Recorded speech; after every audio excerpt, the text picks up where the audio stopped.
السلام علیکم۔ انسان کی شخصیت میں عاجزی نہ ہو تو معلومات میں اضافہ علم کو نہیں بلکہ تکبر کو جنم دیتا ہے۔ جب آپ کسی غریب کو کچھ دیں تو یہ نہ سوچیں کہ آپ نے اس کی دنیا سنوار دی بلکہ یہ سوچیں کہ اس نے آپ کی آخرت سنوار دی۔ مشکلات آتی ہیں اور چلی جاتی ہیں، دیکھنا بس یہ ہوتا ہے کہ کون ساتھ نبھاتا ہے اور کون چھوڑ کر چلا جاتا ہے۔ مسئلہ یہ بھی تو ہے کہ دنیا میں کوئی اچھا ہے تو کیوں ہے؟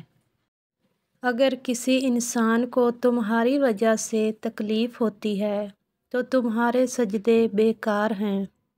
کبھی مایوس نہیں ہونا چاہیے کیونکہ جہاں غموں کے فاصلے رکتے ہیں وہاں ذرا فاصلے پر خوشیاں موجود ہوتی ہیں۔ دیر سے پہنچنا نہ پہنچنے سے بہتر ہے۔ اس شخص کو دوست نہ بنائیں جو کسی محفل میں آپ کو شرمندہ کرے، چاہے مذاق میں ہی کیوں نہ ہو۔ اگر کوئی تمہیں اپنی ضرورت کے وقت یاد کرے تو پریشان مت ہونا بلکہ فخر کرنا کہ کسی کو اندھیرے میں روشنی کی ضرورت ہے اور وہ تم ہو۔ ہمارے لہجے میں کڑواہٹ ہماری اکڑ نہیں ہوتی بلکہ زندگی کی برداشت کی ہوئی تلخیوں کا نتیجہ بھی ہوتا ہے۔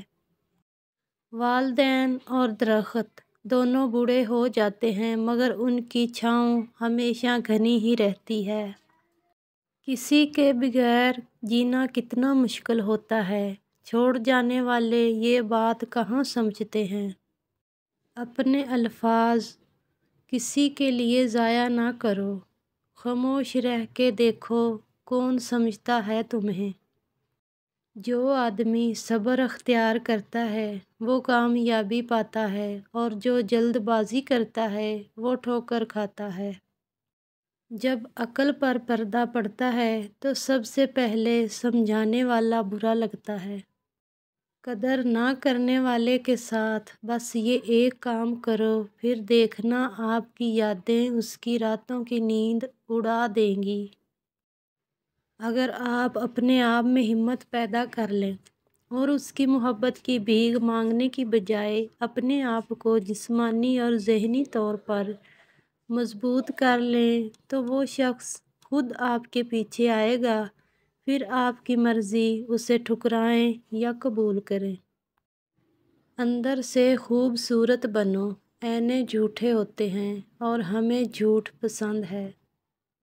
بزرگ کہتے ہیں فصل رنگ بدلے تو کاٹ دو اور اگر انسان رنگ بدلے تو چھوڑ دو۔